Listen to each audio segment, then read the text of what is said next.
I thought I was living my dream life online until my carefully crafted digital persona became a nightmare that followed me home. My name is Emma, and what started as innocent content creation turned into the most terrifying months of my life. It began innocently enough. I was 24, working a boring administrative job in Portland, Oregon, when I started my lifestyle blog, Portland Blonde, in 2022. I was fascinated by the influencer world, the perfectly curated feeds, the aspirational content, the sense of community building around shared interests. My niche was cozy Pacific Northwest living. Think coffee shop aesthetics, vintage thrift finds, rainy day outfit coordination, and book recommendations. I'd photograph my morning lattes with carefully arranged succulents, share outfit of the day posts from my small apartment, and create elaborate flat lay photos of my skincare routine. Within 6 months, I had 85,000 followers across Instagram, TikTok, and YouTube. My content wasn't groundbreaking, but it was consistent and authentic enough to build a loyal community.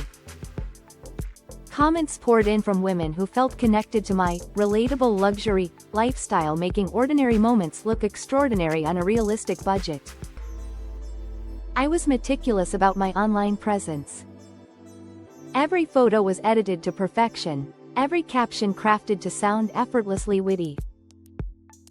I scheduled posts weeks in advance, maintained a consistent color palette, and responded to comments within hours. My apartment became a permanent photo studio, with ring lights hidden behind plants and backup outfits hanging in my closet for emergency content. The validation was intoxicating. Brands started reaching out for partnerships. I was making more money from sponsored posts than my day job. For the first time in my life, I felt like I was building something meaningful, connecting with thousands of people who genuinely cared about my recommendations and daily thoughts. But I made crucial mistakes in my excitement to grow my following. I got careless about location privacy. I'd tag specific coffee shops, show street signs in my walking videos, and film inside my apartment with windows visible. I thought I was being relatable by sharing real places instead of generic backdrops. My apartment had distinctive features: a brick wall with unique ivy patterns, vintage glass doorknobs, a window seat with a specific view of a neighboring building's fire escape. These details made my content feel authentic and lived in, but they also made my home identifiable to anyone paying close attention. The first warning signs were subtle enough to dismiss. A user named at realconnections_PDX started commenting on every single post within minutes of publication. The comments began innocuously. "Love this coffee shop. I go there every Tuesday," or "That sweater looks so cozy on you, perfect for Oregon weather." Initially, I was flattered by the engagement. This person seemed to genuinely appreciate my content and shared my interests. But gradually, the comments became more specific. "I noticed you always order oat milk lattes at Stumptown," or "That vintage store on Hawthorne has the best finds, doesn't it?" I hadn't mentioned the coffee shop name in my caption, just tagged the general location. I'd never posted about shopping on Hawthorne Street specifically. But I brushed it off. Portland isn't huge, and maybe this follower was just observant about local details. Then the comments became personal. "You have such a unique laugh. I'd recognize it anywhere," after I posted a video.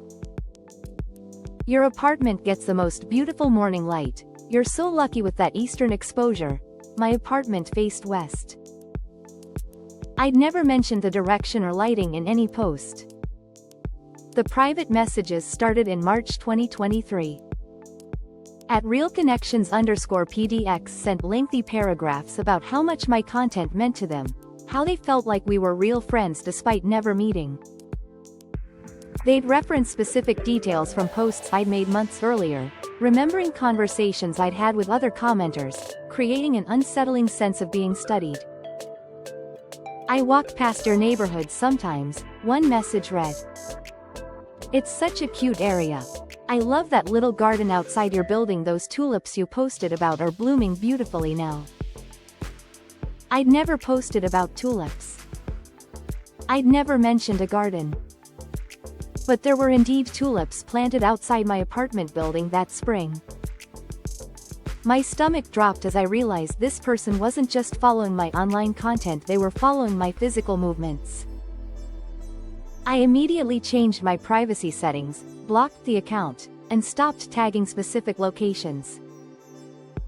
But the damage was already done. New accounts started appearing with similar behavior patterns. At Emma_FriendPDX, at Cozy Coffee Connection, at Vintage Vibes Follower. Different usernames, same unsettling knowledge of details I'd never shared publicly. They'd comment on posts from different accounts, creating the illusion that multiple people were noticing the same specific things about my life. I became hypervigilant about my surroundings. Walking to my car, I'd check for anyone lingering on the street. At the coffee shops I frequented, I'd scan faces to see if anyone looked familiar from previous visits. But Portland is full of regulars at every establishment. How could I distinguish between normal customers and someone deliberately tracking my routine? The breakthrough moment of terror came on a Thursday evening in late April. I was editing photos in my apartment when my doorbell rang. This was unusual. My building required visitors to be buzzed up, and I wasn't expecting anyone. I looked through the peephole and saw a delivery driver holding a large floral arrangement. "Delivery for Emma," he said when I cracked the door with the chain still attached. "I didn't order flowers. Someone sent them to you. Beautiful arrangement, white roses and eucalyptus. There's a card." White roses and eucalyptus were featured prominently in a flat lay photo I'd posted 3 days earlier. I'd arranged them as props for spring cleaning motivation post, mentioning in the caption how much I loved the combination of colors and scents. I accepted the delivery with shaking hands. The card read, "Thanks for sharing your beautiful life with us. You inspire me to see beauty in everyday moments. A devoted follower." No name. No signature. Just confirmation that someone was paying close enough attention to recreate elements from my posts and send them to my home address. I'd never shared my address publicly. My P.O. box was listed on business inquiries, but my residential address was carefully guarded. Someone had to have followed me home or done significant digging to find where I lived. I called the florist immediately. The flowers had been ordered online, paid for with a prepaid credit card, delivered to Emma Portland Lifestyle Blogger, with my exact address. The person ordering had known my apartment number, which wasn't visible from the street. That night, I couldn't sleep. Every sound in the hallway made me freeze, listening for footsteps that might stop at my door. I kept checking the locks, peering through the peephole, and scrolling through my recent posts trying to figure out what information I'd accidentally revealed. The next morning, I found a note slipped under my door. "Emma, I hope you liked the flowers. I know you usually get coffee at 8:30 a.m. on Fridays at the place with the brick walls. Maybe I'll see you there. I'd love to meet the real person behind the beautiful photos. Your biggest fan." The coffee shop with brick walls was 3 blocks from my apartment. I did go there most Friday mornings around 8:30, a routine I'd never posted about but had apparently been observed and documented. I was being stalked by someone who knew my schedule, my address, and my daily habits with terrifying precision. I called the police immediately. Officer Martinez from the Portland Police Bureau took my statement, but the reality of stalking laws is more complex than people realize. The notes weren't explicitly threatening. The flowers could be interpreted as a gift. The social media comments, while unsettling, didn't constitute direct harassment. We can file a report and increase patrols in your neighborhood, Officer Martinez explained. But unless this person makes explicit threats or attempts to contact you physically, there's limited legal action we can take. Document everything, every message, every incident, every time you feel you're being watched. I started a detailed log of every suspicious interaction, screenshot every concerning comment, and changed my entire daily routine. Instead of my usual Friday morning coffee, I went to a different shop across town. Instead of grocery shopping at the store 2 blocks away, I drove to a location 15 minutes from my apartment. But the person stalking me adapted to my changes with frightening speed. When I switched coffee shops, at Cozy Coffee Connection commented on my next post, trying new places. That's so adventurous. I love exploring different neighborhoods too. How did they know I'd change locations when I hadn't posted about it? When I started leaving my apartment at different times, I'd find new notes. Missed you at the usual time today. Hope you're okay, or different routine this week. I worried something was wrong.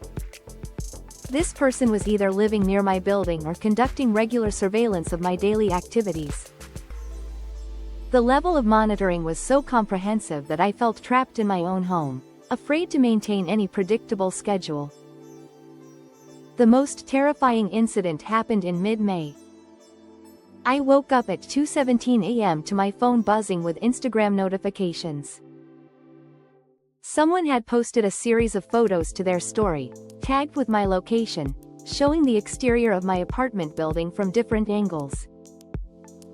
The photos were recent. I could see my car parked in its usual spot, and there was a specific arrangement of potted plants on my balcony that I'd set up just days earlier.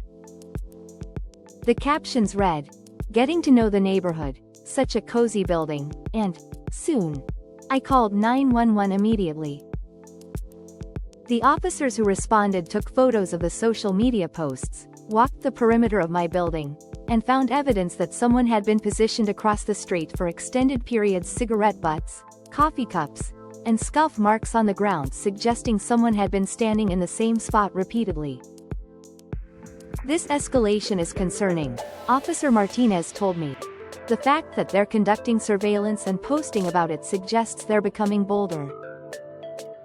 We're going to increase patrols, but I strongly recommend you consider staying elsewhere temporarily.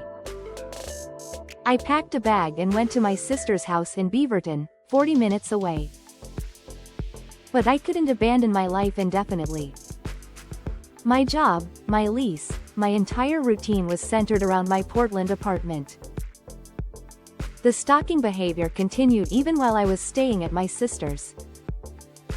New comments appeared on my posts. "Miss seeing you around the neighborhood," and "Hope you're just traveling, not avoiding your friends." This confirmed my worst fear. This person knew when I was and wasn't at home. I hired a private investigator, changed all my social media to private, and installed a security system in my apartment. The PI, Janet Morrison, had experience with cyberstalking cases and helped me understand how easily digital breadcrumbs could be followed to real-world locations. "Your content created a detailed map of your life," she explained. Coffee shop preferences, shopping locations, daily routines, apartment features. Someone with enough time and obsession could piece together your entire schedule and narrow down your address through process of elimination. Janet traced the IP addresses behind the fake social media accounts. They were all accessing the internet from public locations, libraries, coffee shops, internet cafes, making it difficult to identify the specific person. But the locations formed a pattern around my neighborhood, confirming that my stalker was local. The breakthrough came in early June. A coffee shop owner on my street recognized photos of the fake accounts and confirmed that the same person had been asking employees questions about the blonde girl who comes in here with the ring light setup. The owner had security footage of this person sitting for hours, watching the street, and following customers who matched my description. The footage was clear enough to identify features a middle-aged man with a beard, wearing a distinctive green jacket that appeared in several previous sightings. Armed with this visual identification, police were able to connect him to a previous stalking incident from 2019.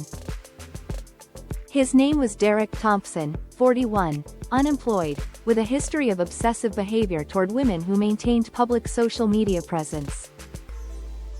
He'd been arrested before for similar incidents but had served minimal jail time. When police searched his apartment, they found printed screenshots of all my social media posts going back months, detailed maps of my neighborhood with my building circled, and notebooks documenting my daily routine with frightening accuracy.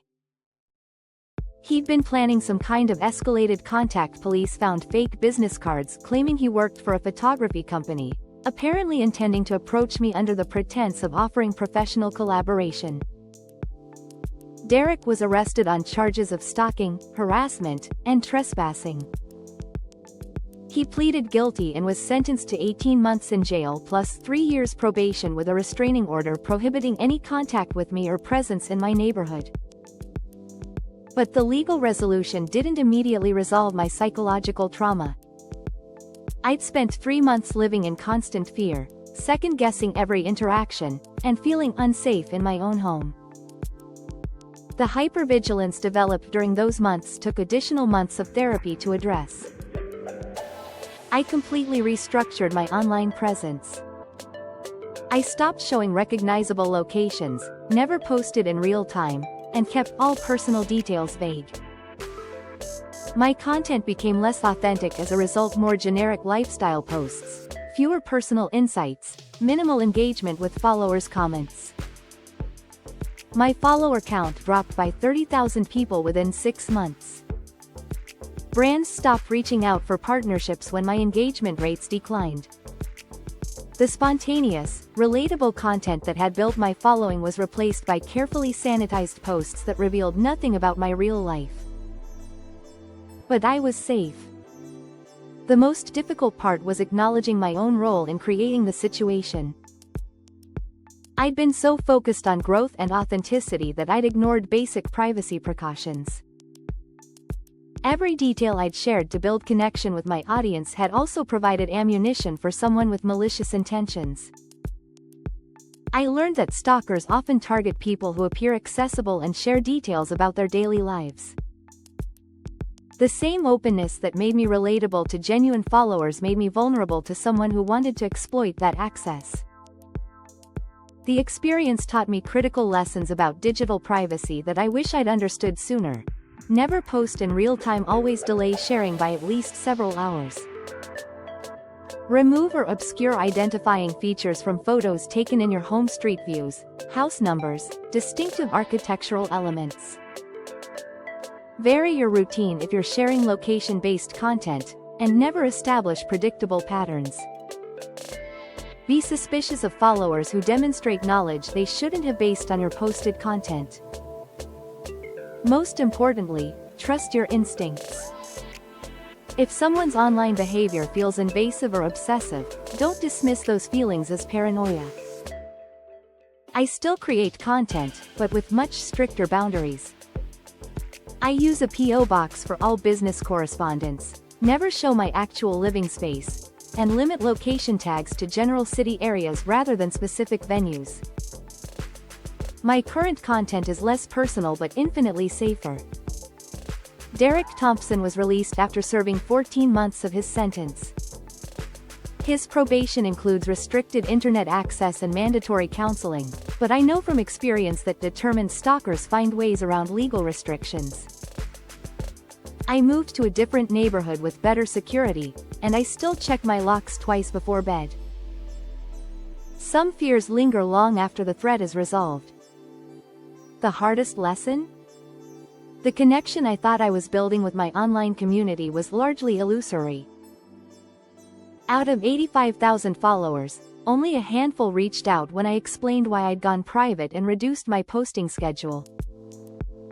The relationships I'd invested so much energy cultivating weren't as meaningful as I'd believed. But the real connections, friends, family, Colleagues became stronger as I learned to prioritize offline relationships over online validation. What would you do if someone used your own content to track down your real life? How much privacy are you willing to sacrifice for social media success?